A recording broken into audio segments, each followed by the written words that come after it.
الله وكفى وسلام على عباده الذين اصطفى وصل وسلم وبارك على نبينا المصطفى وعلى آله وعلى أصحابه نجوم الهدى وقادة التقى. اللهم وفقنا لما تحب وترضى من القول والعمل وجنبنا الفواحش والمعاصي والخطايا والزلل. اللهم آثرنا وأكثرنا وأصلح لنا شأننا كله. لا إله إلا أنت.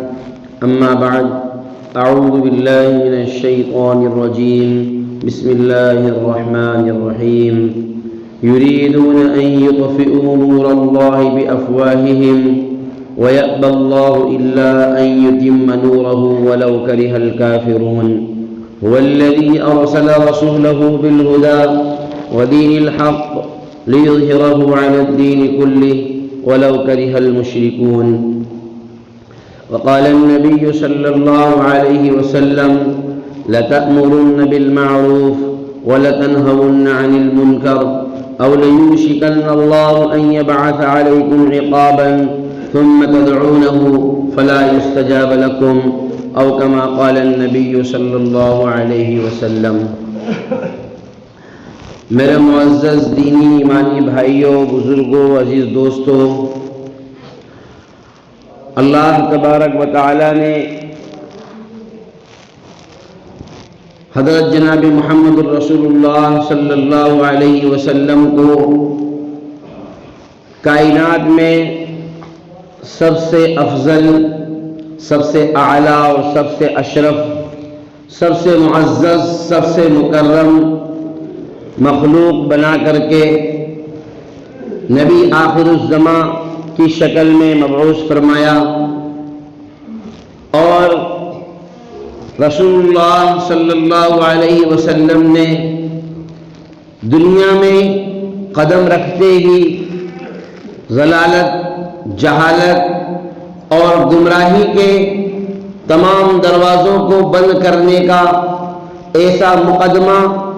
اور ایک ایسا سلسلہ اور ایک ایسا طریقہ جاری و ساری فرمایا جو قیامت تک کے آنے والی نسلوں کے لیے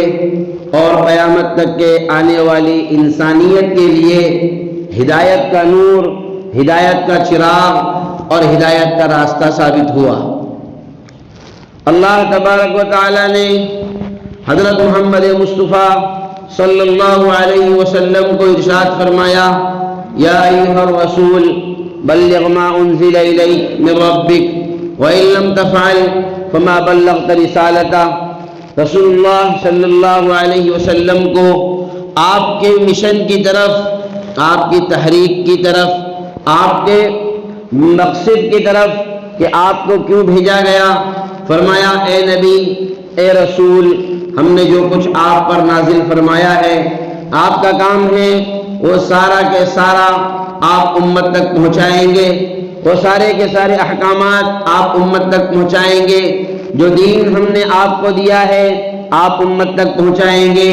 جو توحید کا پیغام ہم نے آپ کو سکھلایا ہے وہ آپ امت تک پہنچائیں گے. جو وحی ہم نے آپ پر نازل فرمائی وہ آپ امت تک پہنچائیں گے. دین کے جو طریقے ہم نے آپ کو بتلائے ہیں وہ آپ امت کو بتلائیں گے. دین کیسے سربلند ہوتا ہے ہم نے آپ کو بتلایا، آپ امت کو بتلائیں گے. دین کی محنت کیسے کی جاتی ہے ہم نے آپ کو بتلایا، آپ امت کو بتلائیں گے. آپ پر آنے والے مراحل مختلف ہوں گے، زندگی اتار چڑھاؤ سے گھری ہوئی ہوگی، تمہارے اوپر آزمائشیں بھی آئے گی، تکلیفیں بھی آئے گی، مصیبتیں بھی آئے گی، حالات کدھر کے کدھر کروٹ بدلیں گے، حالات ناگفتگی بھی آئیں گے، حالات مزاج کے خلاف بھی آئیں گے. یہ بھی ممکن ہے کہ جنہیں تم اپنا سمجھتے ہو یا جو تم کو اپنا سمجھتے ہیں وہ آپ کے لیے پرائے ہو جائیں گے.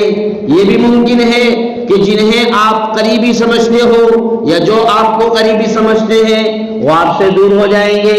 یہ بھی ممکن ہے کہ ابھی تک جن پر آپ نے اعتماد کیا یا آپ نے جن پر اعتماد کیا ان کا بھروسہ آپ پہ سے اٹھ جائے گا، آپ کا بھروسہ ان پر سے اٹھ جائے گا. یہ سارے حالات کی تبدیلیاں آ سکتی ہیں. لیکن ہم نے آپ کو عزم و استقامت کا، صبر و استقلال کا، قوت برداشت کا ایک پہاڑ بنا کر کے مبعوث فرمایا۔ حالات کدھر ہی کروٹ لے، حالات کیسے ہی سامنے آئے، آپ بھی یاد رکھیں، اپنے ساتھیوں کو بھی سمجھائیں کہ عزم و استقلال اور صبر و استقامت کا وہ پہاڑ بن کر کے دنیا والوں کو دکھانا ہے کہ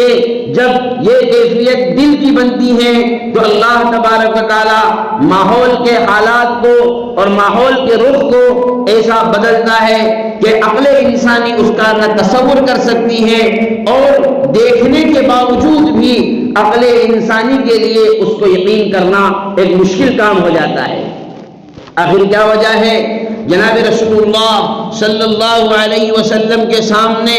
حالات اور آزمائش اور ابتلا کا دور اس وقت سے شروع ہوتا ہے جب آپ دعوت اور کا پیغام لے کر کے، توحید کا پیغام لے کر کے، تبلیغ کا پیغام لے کر کے امت کے سامنے آتے ہیں۔ آپ اپنے نبی ہونے کا، آپ اپنے پیغمبر ہونے کا، اپنے اوپر وحی کے نازل ہونے کا اور لوگوں کو یہ بتلانے کا کام شروع کرتے ہیں، مجھے اللہ نے اس لیے مبعوث فرمایا، میں تمہیں ضلالت سے نکالوں، گمراہی سے نکالوں، بتوں کی پوجا سے نکالوں، ایک اللہ کا سے ہونے کا یقین تمہارے دلوں میں اتاروں، میں تمہیں یہ بتلاؤں کہ اللہ نے تمہیں کیوں پیدا فرمایا، میں تمہیں یہ بتلاؤں کہ دنیا میں جو کچھ بھی ہوتا ہے وہ صرف اور صرف اللہ کی طاقت سے ہوتا ہے، وہ صرف اللہ کی قدرت سے ہوتا ہے، میں تمہیں یہ بتلاؤں کہ تمہارے اسباب، تمہارے وسائل، تمہاری دنیا داری، تمہاری کاروبار، یہ سب کوئی حیثیت نہیں رکھتے ہیں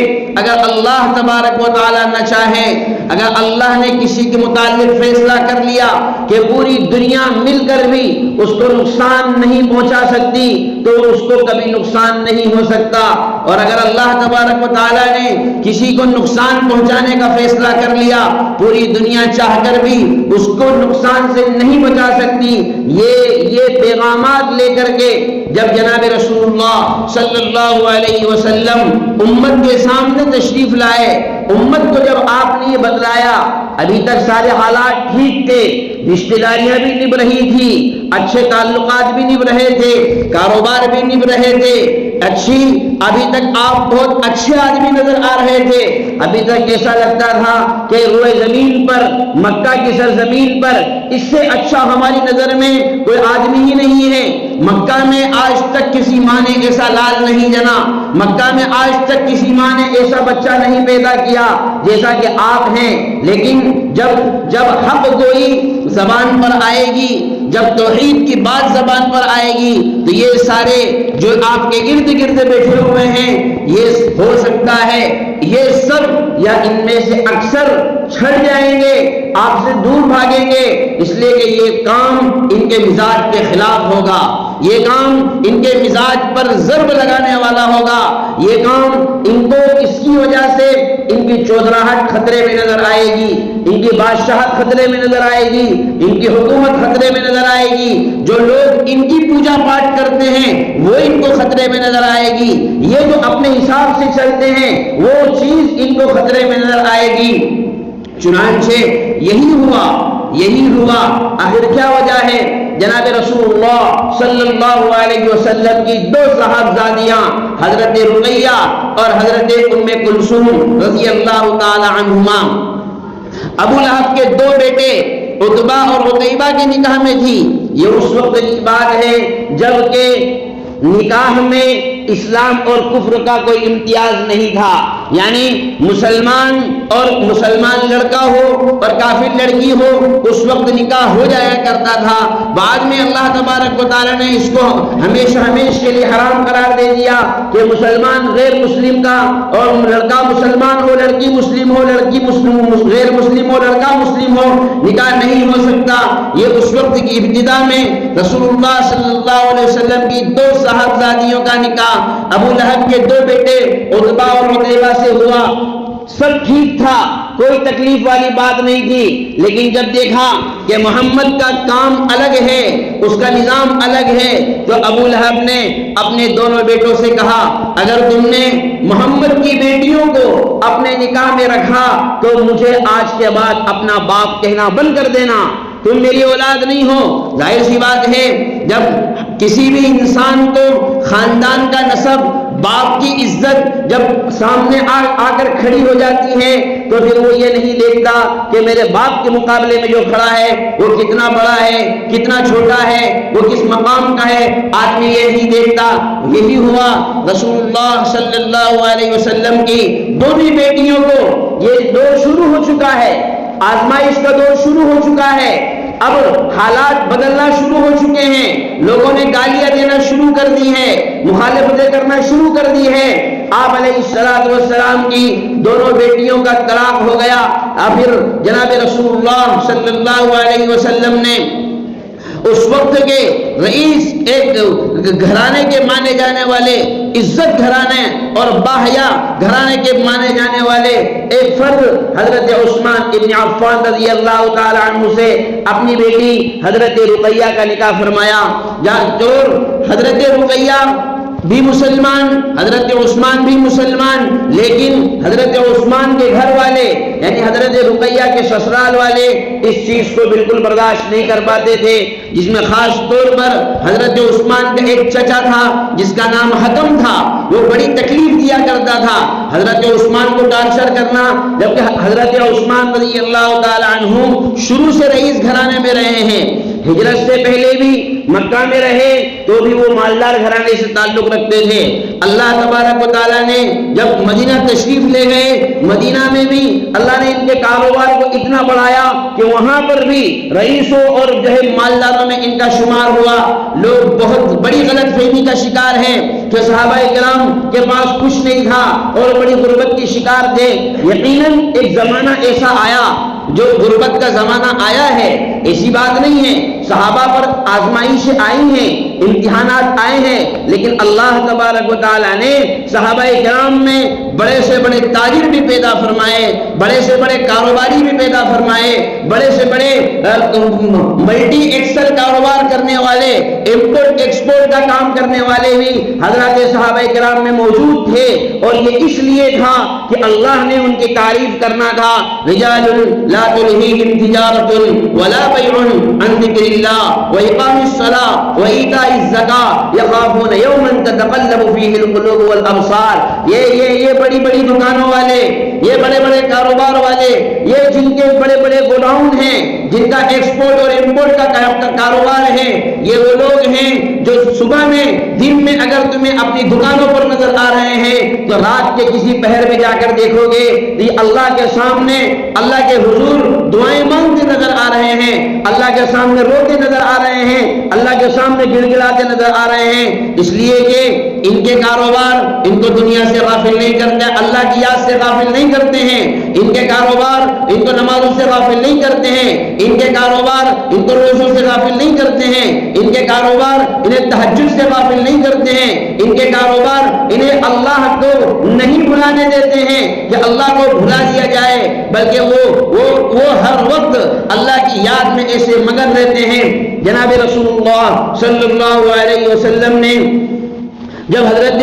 عثمان ابن عفان رضی اللہ تعالی عنہ سے اپنی بیٹی کا نکاح فرمایا، آخرکار سب سے پہلے جن لوگوں نے حبشہ کی طرف ہجرت کی اس میں حضرت عثمان رضی اللہ تعالی عنہ اور آپ کی بیٹی حضرت رقیہ رضی اللہ تعالی عنہ بھی تھی، اور رسول اللہ صلی اللہ علیہ وسلم نے فرمایا کہ حضرت لوط اور حضرت ابراہیم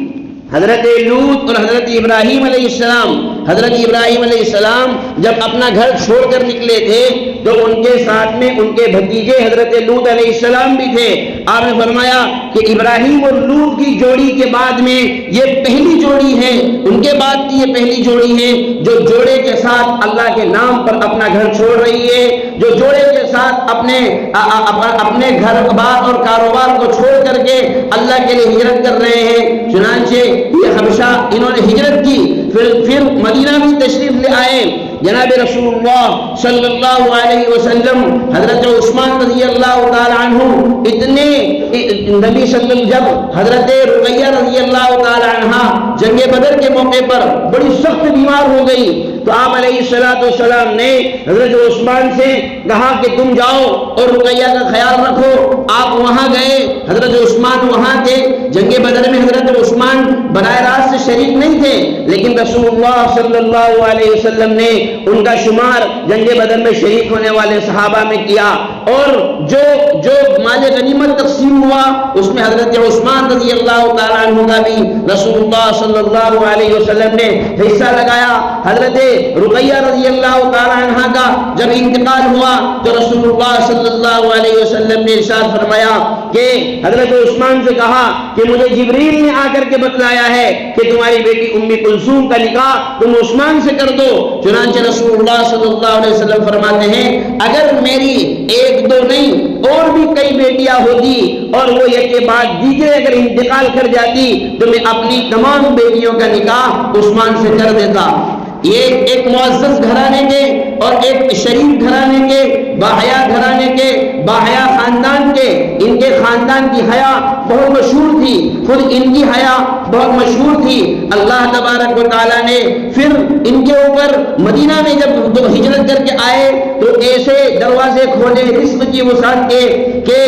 اسلام کو جب بھی کبھی بڑا مالی تعاون پیش آیا، تاریخ شاہد ہے اس بات پر کہ اس میں حضرت عثمان رضی اللہ تعالیٰ عنہ کا ایک بہت بڑا صرفہ اور ایک بہت موٹی رقم حضرت عثمان رضی اللہ تعالیٰ عنہ کی اس میں خرچ ہوا کرتی تھی، کیونکہ انہوں نے رسول اللہ صلی اللہ علیہ وسلم کے سامنے یہ بات پیش کر دی تھی کہ یا رسول اللہ میری جان بھی آپ پر قربان، میرا مال بھی آپ پر قربان، جو آپ میرے جان اور مال میں سے لینا چاہیں میں سب کچھ اس کے لیے قربان کرنے کے لیے تیار ہوں۔ تو میرے بھائیوں، جب آدمی دین کی بات کو لے کر کے کھڑا ہوتا ہے، حق بات کو لے کر کے کھڑا ہوتا ہے تو حالات کا آنا، آزمائشوں کا آنا، امتحانات کا آنا یہ ایک بدیہی چیز ہے، یہ ایک لازمی چیز ہے، لیکن جو لوگ عزم و استقلال کے پہاڑ ہوتے ہیں وہ ان مخالفتوں سے گھبراتے نہیں ہیں، وہ ان چیزوں سے ڈرتے نہیں ہیں، جن کا اپنا کوئی مقصد ہوتا ہے زندگی کا،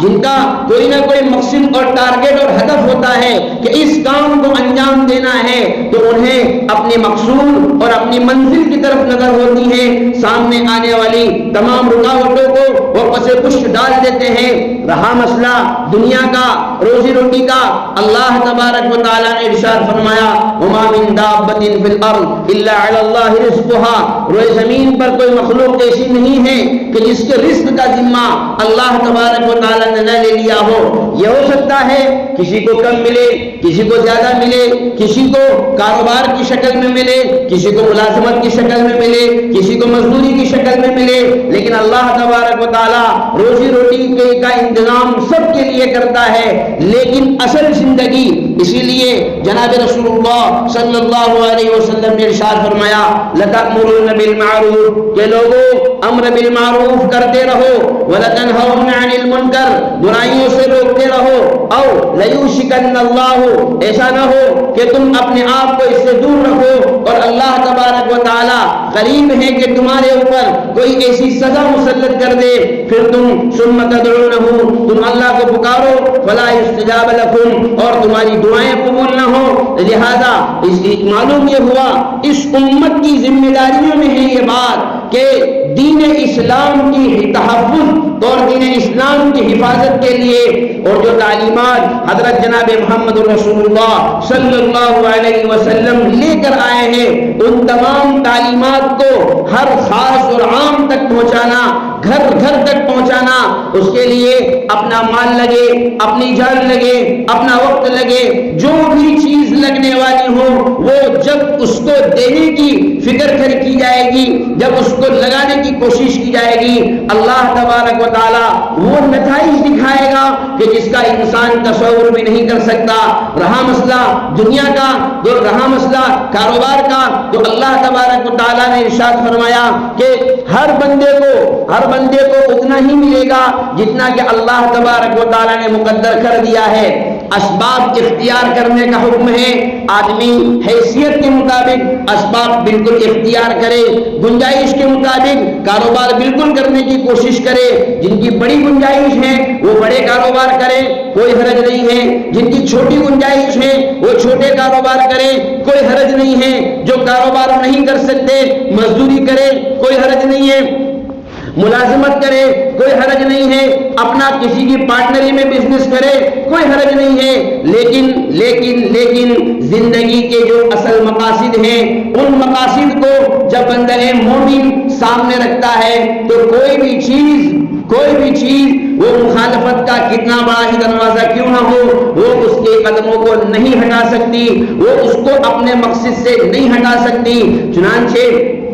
حضرات صحابہ کرام رضوان اللہ تعالی علیہم اجمعین جناب رسول اللہ صلی اللہ علیہ وسلم کے فرامین مبارکہ کے اتنے متبع اور اتنے پابند تھے کہ حضور علیہ السلام نے اگر کسی محاذ پر روانہ کر دیا, کسی جگہ ان کو بھیج دیا, بس اب وہ چلے گئے اس چیز کی پرواہ کیے بغیر کہ ہم کیا کھائیں گے, ہم کیا پئیں گے, آئندہ ہمارا کیا ہوگا. ان تمام چیزوں کی پرواہ کیے بغیر, چونکہ جناب رسول اللہ صلی اللہ علیہ وسلم کا فرمان ہے ہمارا مقصد یہ ہے, ہمیں وہاں پہنچنا ہے. لیکن اللہ تبارک و تعالیٰ نے پھر ایسے نمونے بھی ان کے سامنے پیش کیے, ایسی کرامات بھی ان سے ظاہر ہوئی, اور اللہ تبارک و تعالیٰ نے اپنی قدرت کے ایسے معجزے بھی ان کے سامنے دکھائے کہ جس کو عقل انسانی اگر سنے تو اس کو تھوڑی دیر کے لیے تو یقین نہ ہو. لیکن چونکہ اللہ تبارک و تعالیٰ نے دنیا میں وہ کارنامے دکھائے ہیں, وہ عجوبے دکھائے ہیں, اور اس کو قرآن میں احادیث مبارکہ میں اس کو بیان کیا گیا ہے, اس لیے بندہ مومن کی ذمہ داری ہے کہ وہ اس پر یقین کرے, اس پر اعتماد کرے, اور اس کو صحیح اور سچا سمجھے. حضرت جابر رضی اللہ تعالیٰ عنہ فرماتے ہیں کہ ایک موقع پر رسول اللہ صلی اللہ علیہ وسلم نے ہم کو روانہ کیا اور حضرت سعد رضی اللہ تعالیٰ عنہ کو ہمارے امیر کا لشکر مقرر کیا. ہم جب پہنچے ہیں اپنا غلہ, اپنا کھانا پینا سب لے کر کے, جس کے پاس جو تھا وہ سب لے کر کے نکلے ہیں. لیکن ہم کو جس محاذ پر, سمندر کے جس کنارے پر ہمیں پہنچنا تھا, وہاں پہنچنے سے پہلے ہی ہمارے غلے ختم ہو گئے. یعنی جو لوگ ٹفن لے کر آئے تھے ٹفن ختم ہو گئے, جو کچھ لے کر آئے تھے اپنے ہمارے زمانے کے حساب سے تھوڑا سا کمپیئر کرے تو کوئی سیو مکسچر لے کر آیا تھا, کوئی کیا لے کر, یہی لوگ ہم لوگ یہی توشہ لے کر چلتے ہیں. کسی نے سیب رکھ لیے, کسی نے کیلے رکھ لیے, کسی نے اور کچھ بنا کر کے رکھ لیا. یہ میں مثال دینے کے لیے خالی بتا رہا ہوں. تو اس وقت میں ان کے توشے ختم ہو گئے. اب امیر المؤمنین نے, لشکر کے امیر نے کہا کہ بھائی جس کے تھیلے میں جو کچھ بھی ہے لاؤ, سب نکال کر لاؤ. اب سب کھجوریں نکال کر لائے. کھجور ان کی سب سے بڑی غذا کھجور ہوا کرتی تھی. بڑی مشکل سے 2 تھیلے اکٹھے ہوئے. اب وہ تھوڑی کھجوریں اس میں سے کھاتے. ایک وقت ایسا بھی آیا کہ شروع میں 4 کھجوریں دی جاتی, 3 دی جاتی, 2 دی جاتی. پھر ایک موقع ایسا بھی آیا کہ 24 گھنٹے میں 1 کھجور آپ کو ملے گی. چنانچہ جب ایک موقع ایسا بھی آیا کہ وہ کھجور ملنا بھی بند ہو گئی. پھر کیا کیا, اس کا نام ہی ہے ذات الخبط, یعنی وہ جیش الخبط کے نام سے یہ غزوہ مشہور ہے. ایسا لشکر کہ جنہوں نے پتوں کھا کر کے, پتے کھا کر کے, درخت کے پتے کھائے اور زندگی گزاری. چنانچہ فرماتے ہیں لیکن اللہ تبارک و تعالیٰ نے ہمارے اس امتحان کو زیادہ نہیں چلایا, کیونکہ ان کے عزائم میں اور ان کے حوصلوں میں تزلزل نہیں تھا, استقامت تھی. یہ آگے بڑھتے گئے, کبھی انہوں نے پیچھے ہٹنے کی کوشش نہیں کی. جب سمندر کے کنارے پر پہنچے تو دیکھتے کیا ہیں کہ سمندر میں ایک مچھلی, ایک بہت بڑی مچھلی جس کو یقال لہ عنبر کہا جاتا ہے, وہ مچھلی سمندر نے ہمارے کنارے پر لا کر رکھ دی. اب اس میں سے فرماتے ہیں 3 روایتیں ہیں. ایک روایت یہ ہے کہ 15 دن تک ہم لوگوں نے اس مچھلی کو کھایا، دوسری روایت یہ ہے 18 دن تک ہم لوگوں نے کھایا، اور تیسری روایت یہ ہے کہ 1 مہینے تک ہم لوگ اس مچھلی سے کھاتے رہے۔ اب وہ مچھلی کتنی بڑی ہوگی اس کا اندازہ تم لگاؤ۔ بخاری اور مسلم کی روایت میں یہ بات موجود ہے کہ امیر لشکر نے اس کی ریڑھ کی ہڈی کو، بیچ میں جو ہڈی ہوتی ہے مچھلی کے بالکل سینٹر میں، اس ہڈی کو لیا اور اس کا کمان بنایا۔ اس ہڈی کا کیا بنایا؟ اس کی کمان بنائی، اور کمان بنانے کے بعد میں سے ایک بہترین اونٹ لیا اور اس اونٹ پر ایک آدمی کو بٹھایا اور اس سے کہا اب تو اس کے اندر سے گزر۔ چنانچہ وہ آدمی اس کمان سے اندر سے گزرا، اس کے باوجود بھی کمان کے آخری سرے تک اس کا سر نہیں لگ پا رہا تھا۔ تو اندازہ لگاؤ وہ مچھلی کتنی بڑی ہوگی۔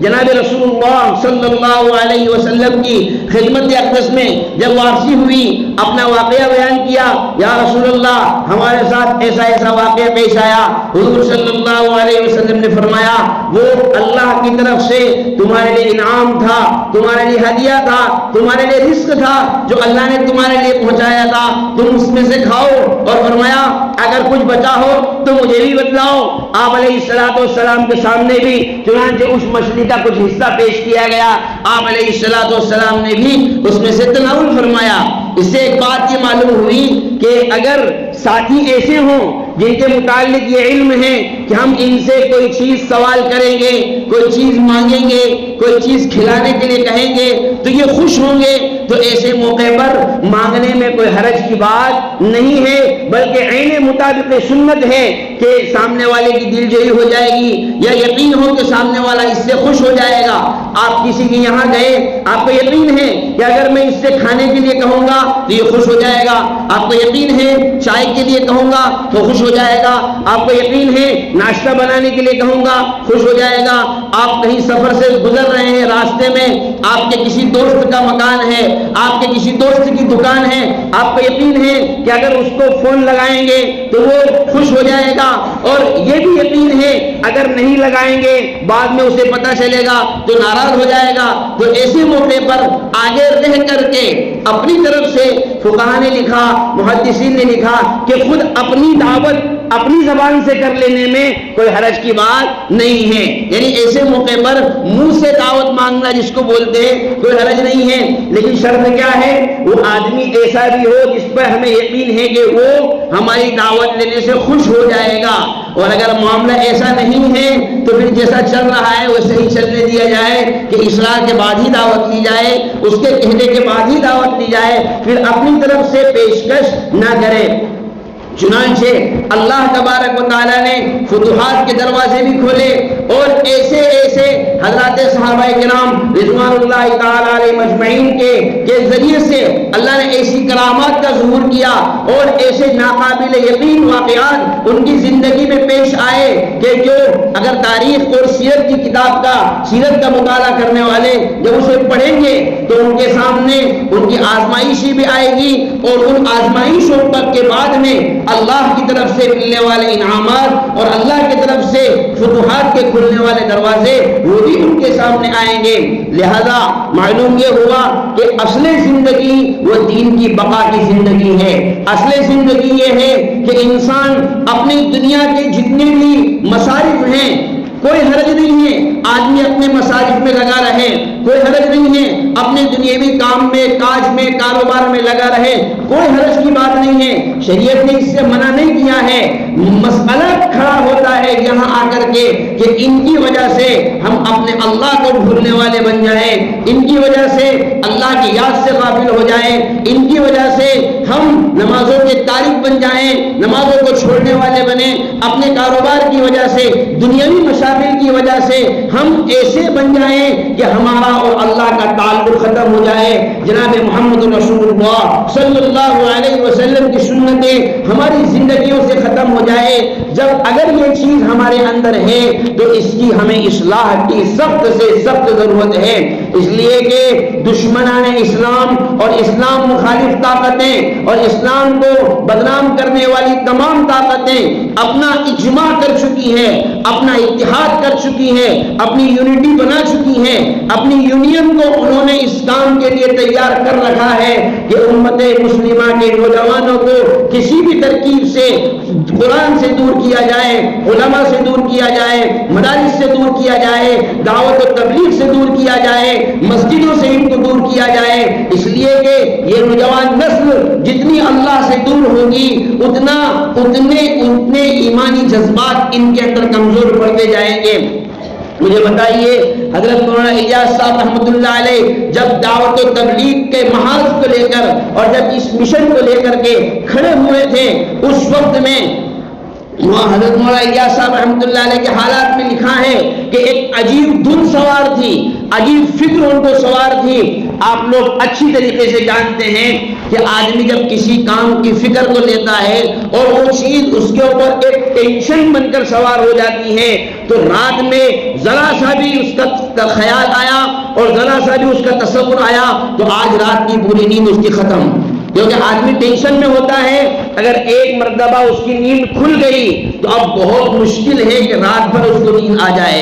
چاہے وہ آنکھیں بند کر کے پڑا رہے گا، لیکن جیسی نیند کی اس کو تلاش ہے ویسی نیند اس کو نہیں مل سکتی ہے۔ حضرت مولانا الیاس صاحب رحمۃ اللہ علیہ کی فکر یہ تھی کہ یہ نوجوان مرتد ہو رہے ہیں، اس لیے کہ مدارس انگریزوں نے سارے بند کروا دیے تھے، تقریباً اکا دکا کئی مدارس چل رہے ہوں گے، اور نوجوان اور علماء کرام کی بہت بڑی تعداد شہید کر دی گئی، اور علماء کرام کو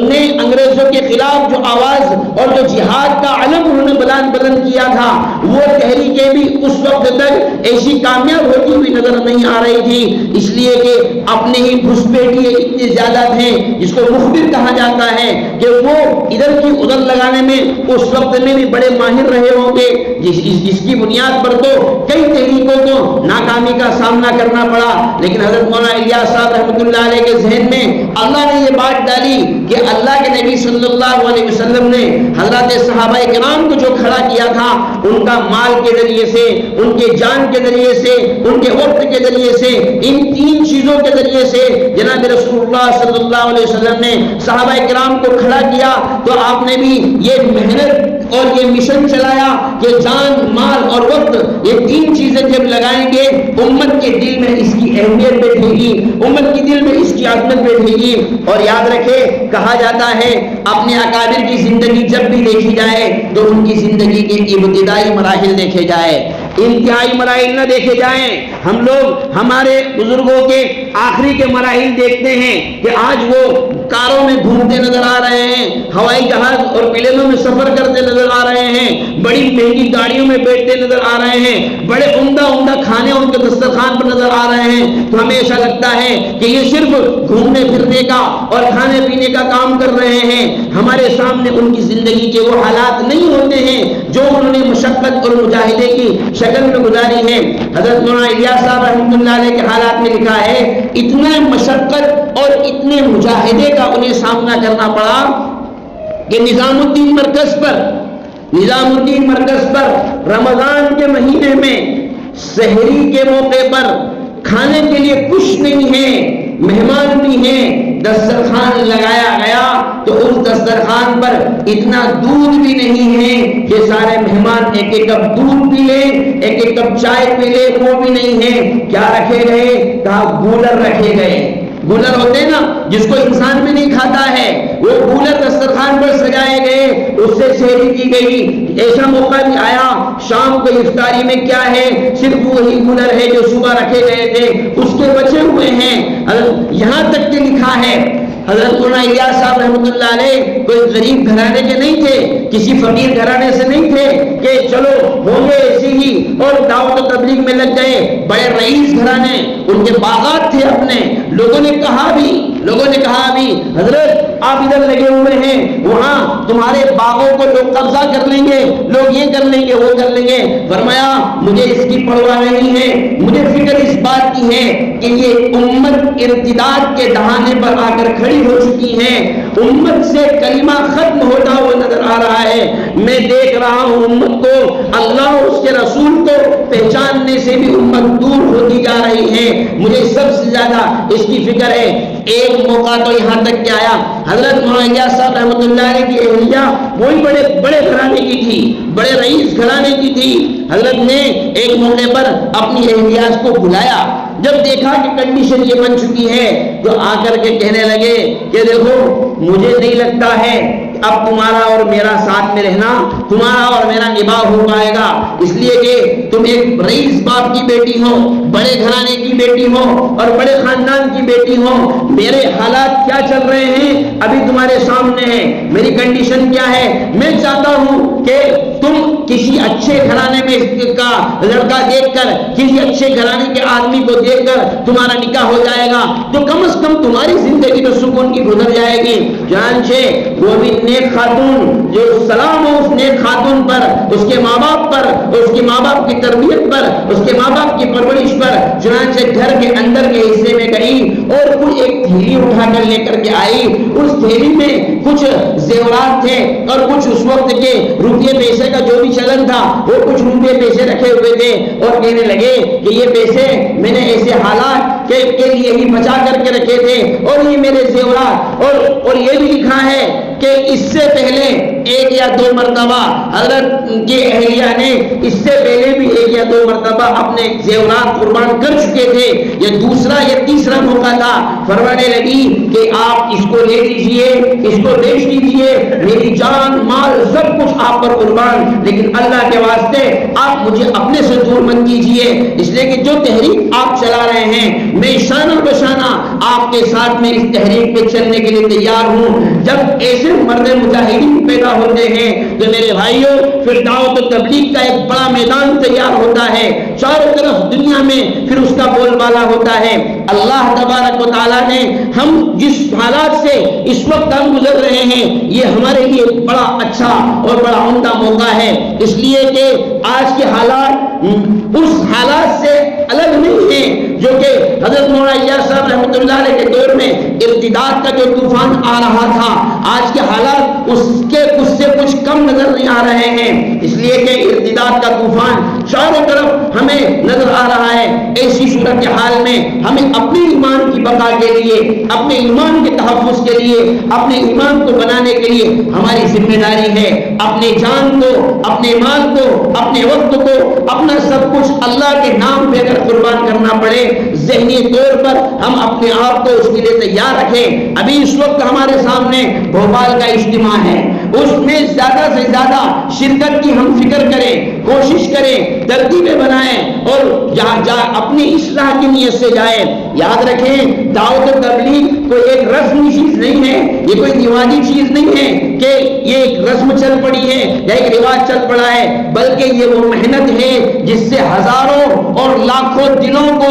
اللہ تبارک و تعالیٰ نے ایمان کی روشنی عطا فرمائی، اور ہزاروں اور لاکھوں دل جو گمراہی کی طرف جا رہے ہیں اس محنت کی برکت سے اللہ نے ان کو گمراہی سے نکال کر ہدایت کے راستے پر لا کر کھڑا کیا ہے۔ جب ہم یہ فکریں کریں گے، یہ کوششیں کریں گے، انشاءاللہ دین زندہ ہوگا، دین کا بول بالا ہوگا۔ کچے پکے مکان میں، گاؤں گاؤں میں، دیہات دیہات میں، چھوٹی چھوٹی جگہوں پر جہاں دو مکان 5 مکان مسلمانوں کے رہتے ہیں، انشاءاللہ دین کی شعائیں، دین کی کرنیں وہاں سے بھی بلند ہوگی۔ اس لیے ہم اپنے آپ کو وقت زیادہ سے زیادہ دینے کی انشاءاللہ کوشش کریں گے، فکریں کریں گے، ترتیبیں بنائیں گے۔ اللہ کی ذات سے امید ہے اللہ ہم سب کے لیے خیر کا فیصلہ فرمائے گا۔ اللہ تعالیٰ ہم سب کو کہنے سننے سے زیادہ عمل کی توفیق عطا فرمائے۔ حضرت جناب محمد رسول اللہ صلی اللہ علیہ وسلم کی لائی ہوئی شریعت کا کامل اتباع ہم سب کو نصیب فرمائے، اور اللہ ہم سب کی اصلاح فرمائے۔